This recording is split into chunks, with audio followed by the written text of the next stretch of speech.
So yeah, so I'm finding where the smoke's coming from. This guy back over here is literally just setting fire to all this stuff with a propane. And it's going all over the place, and I'm worried that this is gonna keep burning. So I'm about to go over here to the police officer and just let them know, because I don't even know what street I'm on, and I can feel the heat from here. So it's not like it's simmering down.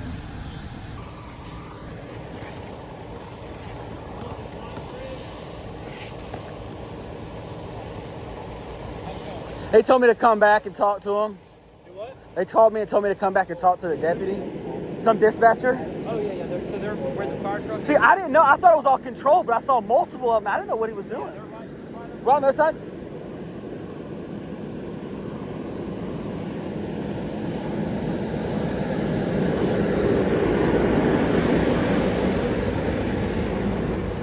All right, everybody. So yeah, this is interesting. They're out here digging and all kind of stuff. So I'm gonna leave y'all running. So yeah, this is crazy, bro. So I'm about to walk over here and talk to this deputy real quick and figure out what they want to talk about.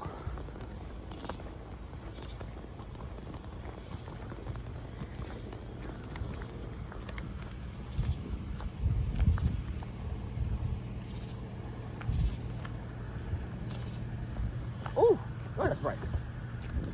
Yeah, they called me and told me to come back and talk.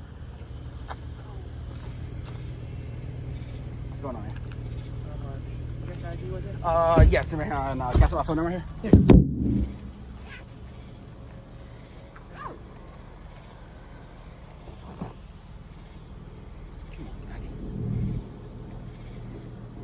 So do you know the guy? No. What I do is I have a YouTube channel, so I just ride around, take photos of like abandoned places and cool stuff. So I was just like riding around the outside of the mall and just like looking, and I smelled fire.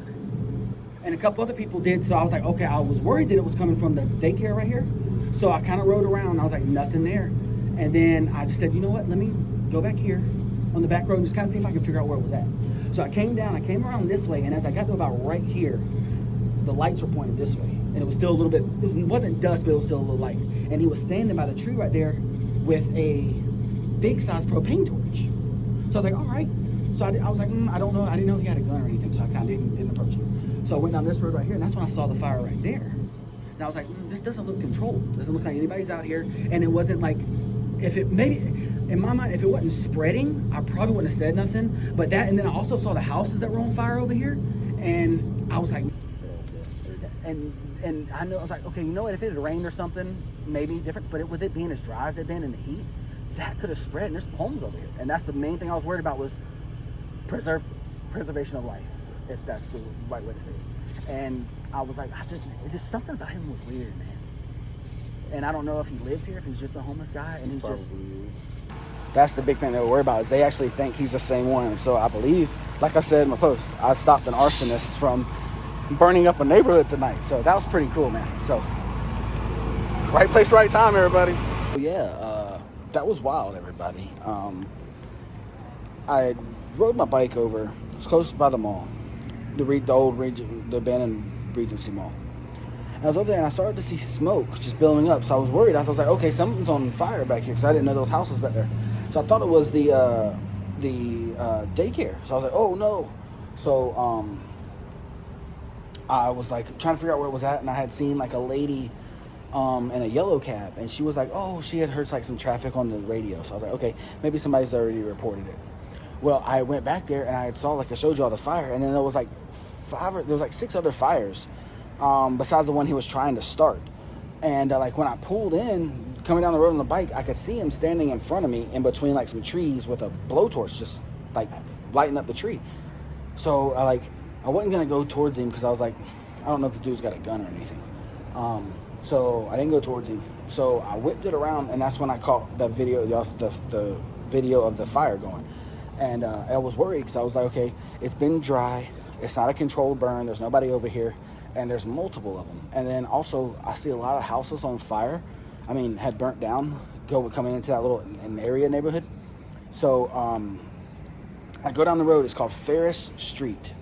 So I go down Ferris Street, and I'm like, there's fire break. So I was like, all right. I didn't know the name of the road at the time, so I went up to the substation right there, and I went up to the door and was knocking on it, trying to talk to the, trying to get in touch with the police officer to tell him, hey, something's going on over here. Dude just ignored me. And I was like, dude, there's a fire over here. And he was like, oh, he had like an earpiece in. He was fixing like a watch battery or something, but he just ignored me. So I was like, whatever. So I took the phone with the video and I put it on the screen. And he just like looked and then said, oh, talk, no. So he just ignored me. So I was like, all right, well, whatever. So I thought at that point, I was like, okay, maybe somebody had called it in. So as I'm going down the road, I call in 911 real quick and I tell him, hey, has anybody reported any smoke on Gordon Highway? Any of that? And she said no. So I told him what was going on. So they eventually called me back and was like, hey, can you come back to this point? And they asked me all these questions. Like, I was like, what are you doing? I was like, oh, on a bike. I was like, I got worried for a second. So I went back, and as you can see, I was walking down the thing, and I was talking to the police officers. And supposedly, because I had the phone in my hand, the officer told me, so I put the phone down on the back of the police officer's car. And then he picked it up and handed it back to me. I told him everything that he told me. They said that they believe, like after he picked up the phone and handed it to me, we were talking about a couple more things, and I showed him that I actually stopped the video because I wanted to show him the video of the fire. And they were like, yeah, we actually believe that because he said that he owned all that property, which he doesn't. The cops said that we think he's homeless. We also believe that he set multiple fires back here and burned a couple of these houses. So if that's the case, he's not just an arsonist, he'd be a serial arsonist. And I got a description from him. He talked to the fire department, the suspect, and the police had 2 more cars down at the house. So I don't know if they were there with him or if they were looking for him at the time, but I stopped it. So that's a great thing. Did a good job.